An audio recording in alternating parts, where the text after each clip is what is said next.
Miranda, une jeune femme mexicaine qui travaille dur, est confrontée à un défi lorsque son ex tente de l'humilier à son travail. Miranda a peur d'agir car son emploi est en jeu, mais la douleur causée par son ex la pousse à agir. Malgré le risque de perdre son emploi, elle trouve un moyen de lui faire payer ses actes. La rupture de Miranda avec son ex a été une affaire publique, qui l'a plongée dans la dépression. En tant qu'immigrante essayant de se construire une vie dans un nouveau pays, elle savait qu'elle devait continuer à travailler pour se maintenir à flot. Mais elle avait l'impression que ses problèmes ne s'arrêtaient jamais. Un jour, elle est à nouveau en retard à son travail au restaurant et doit expliquer la situation à son patron, Michael, dans la cuisine de l'établissement. « Je suis vraiment désolé d'être encore en retard, Michael. Il s'est passé beaucoup de choses. Mon petit ami et moi avons rompu, et tout le monde le sait », dit Miranda à voix basse. Miranda, ce qui se passe dans ta vie te regarde, mais si y est-il un problème pour moi si cela perturbe ton travail. J'ai besoin que tu sois là à l'heure, prête à travailler. Si y est-il ton dernier avertissement, dit Michael sérieusement. Miranda dit qu'elle fera de son mieux, mais les choses se sont compliquées lorsqu'elle a vu son ex, Colin, et sa petite amie, Leslie, à une table du restaurant. Elle a demandé à Michael si elle pouvait éviter de les servir, mais il a refusé, soulignant qu'il fallait rester professionnel. Nous avons tous des problèmes difficiles à régler, Miranda. Nous manquons de personnel et j'ai besoin que tu fasses ton travail, pas que tu t'enfuis, dit Michael, sans même la regarder. Miranda n'a pas d'autre choix que de servir Colin et Leslie, qui sont impolis et font des blagues méchantes sur ses origines. Miranda s'est contentée d'un sourire crispé et a demandé s'il était prêt à commander, en cachant son trouble. À ce moment-là, Colin fait délibérément tomber sa fourchette, obligeant Miranda à la récupérer. Et pendant que Miranda la récupérait, Leslie se mit à rire bruyamment et à applaudir. Regardez Miranda. Elle est douée pour ramasser les choses. Maintenant, tout le monde la regardait, ce qui rendait Miranda encore plus mal à l'aise. Elle rendit la fourchette à Colin d'une main à peine assurée. « Merci », dit Colin, mais il ne le pensait manifestement pas. «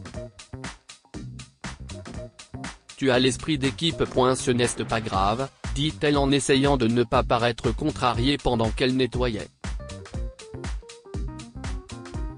Mais Leslie continuait à rire et les gens la regardaient. Tous ces regards braqués sur elle ont complètement brisé la confiance et la force que Miranda avait essayé de rassembler jusqu'à présent. Elle ne pouvait plus retenir les larmes qui lui montaient aux yeux. Elle a dû aller se cacher dans un coin de la cuisine, et elle était tellement bouleversée qu'elle s'est mise à pleurer.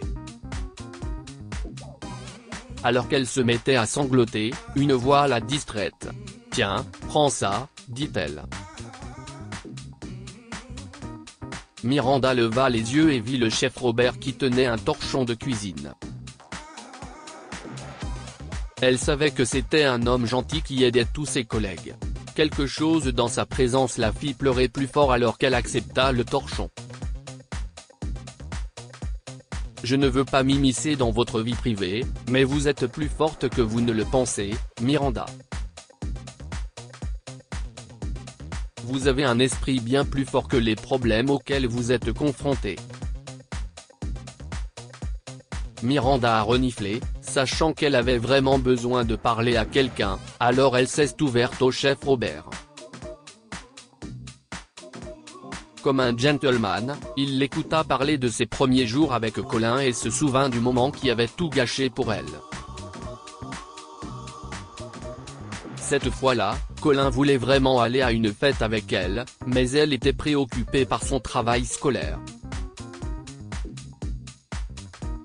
Miranda, Colin et Leslie étaient des camarades d'université. Je devrais vraiment étudier, Colin, lui avait-elle dit.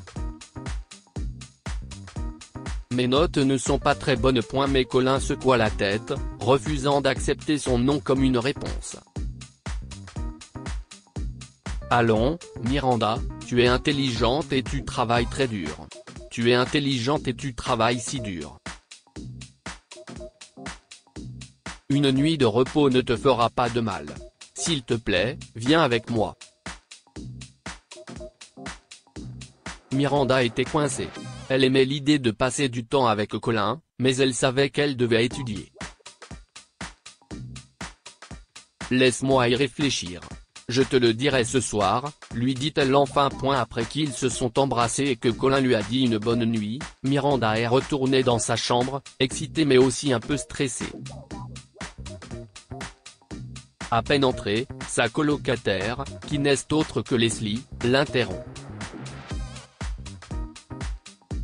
Qu'est-ce qui se passe, Miranda? Tu as l'air si heureuse. Et d'où viennent ces fleurs? Lui a-t-elle demandé. Si seulement Miranda savait que cette fille était un loup déguisé en agneau. Si est Colin. Il a été très gentil et je l'aimais beaucoup. Il m'a invité à une fête, mais je m'inquiète pour mes examens. Miranda, tu dois aussi profiter de la vie. Ne te prive pas à cause des examens, dit Leslie. Allez, si est-il le moment de s'amuser. Je dois vraiment étudier. Se sentant un peu plus sûre qu'une nuit ne nuirait pas à ses études, Miranda décida d'accepter l'invitation de Colin et l'appela. Je serai là, Colin. Cette soirée est importante pour toi, alors elle l'est aussi pour moi, dit-elle. Mais ce soir-là, lorsque Miranda est entrée dans le club bruyant où se déroulait la fête, elle ne s'est pas sentie à sa place. Colin le remarque et lui tend un verre. Tiens, bois ça. Tu te sentiras mieux. Miranda n'a pas pu dire non. Sous l'effet de l'alcool, elle oublia tous ses soucis, profita de la musique et dansa, se sentant vraiment libre. Le lendemain matin, Miranda se réveilla dans un endroit étrange, ses vêtements éparpillés sur le sol. Elle a peur de se retrouver déshabillée, entourée d'autres filles et garçons, eux aussi à peine vêtus, en train de dormir. Alors qu'elle se remémorait des bribes de la nuit passée avec Colin, un frisson lui parcourut l'équine. Elle a rapidement appelé un taxi pour retourner à sa résidence universitaire, inquiète de ce que les autres penseraient s'ils la trouvaient dans cet état. De retour à l'université, tout le monde chuchotait et la regardait. Miranda ne savait pas pourquoi.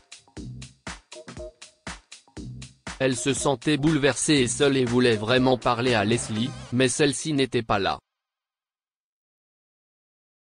Ni Leslie ni Colin ne répondaient à ses appels. Si est alors que le doyen de l'université l'appelle, bouleversé par des vidéos et des photos embarrassantes, et lui annonce qu'elle va être renvoyée.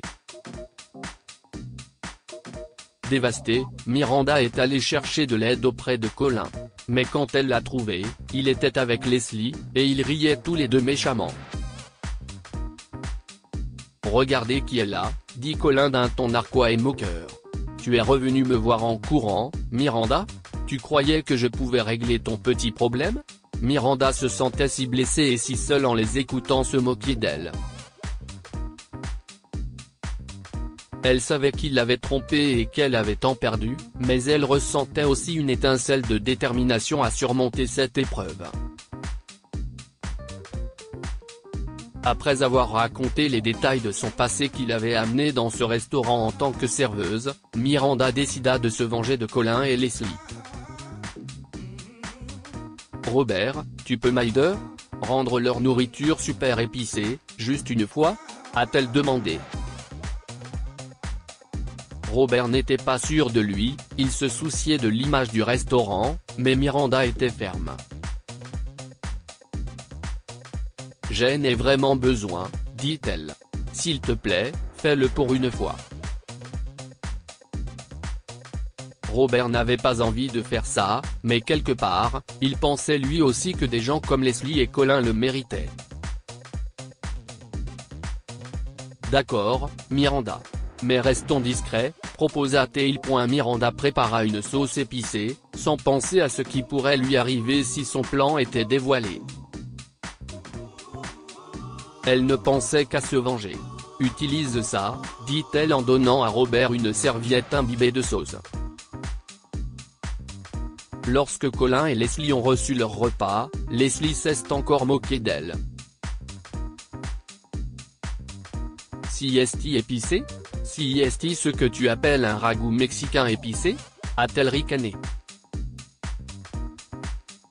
À ce moment-là, Colin s'essuie la bouche avec la serviette et est frappé par la force des épices. Sa peau s'enflamma d'un rouge profond, comme s'il avait été giflé par le sens même de l'épice, et ses respirations devinrent superficielles, des halètements désespérés. Colin, respire, essaie de respirer, lui dit Leslie en lui tapotant le dos.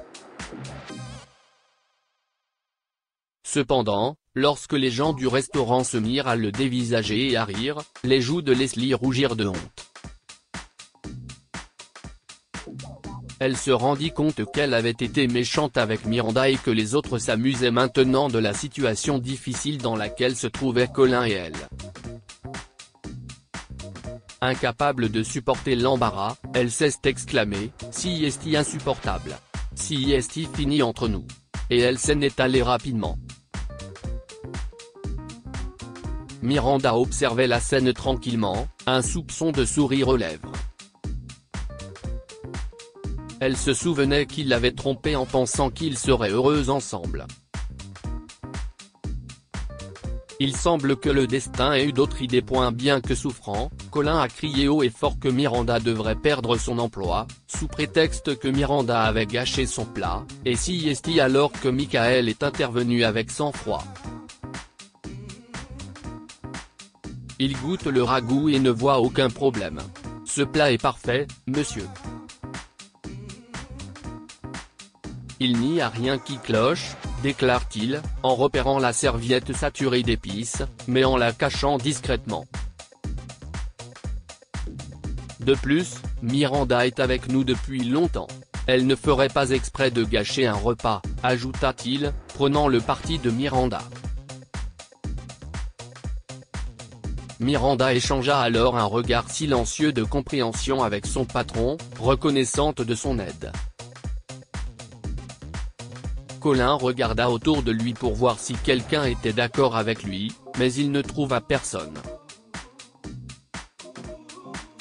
Leslie était partie et les autres clients se contentaient de regarder. Colin resta sans voix et Miranda ressentit une vague de satisfaction. Elle avait trouvé une façon intelligente et forte de se défendre et avait vu comment l'empathie et la compréhension unissaient les gens. Le choix de Michael de prendre sa défense et d'apprendre à Colin à être humble et respectueux lui a montré que même dans les moments difficiles, il y a des amis tout autour. Dites-nous ce que vous pensez de cette histoire et partagez-la avec vos amis. Elle pourrait égayer leur journée et les inspirer.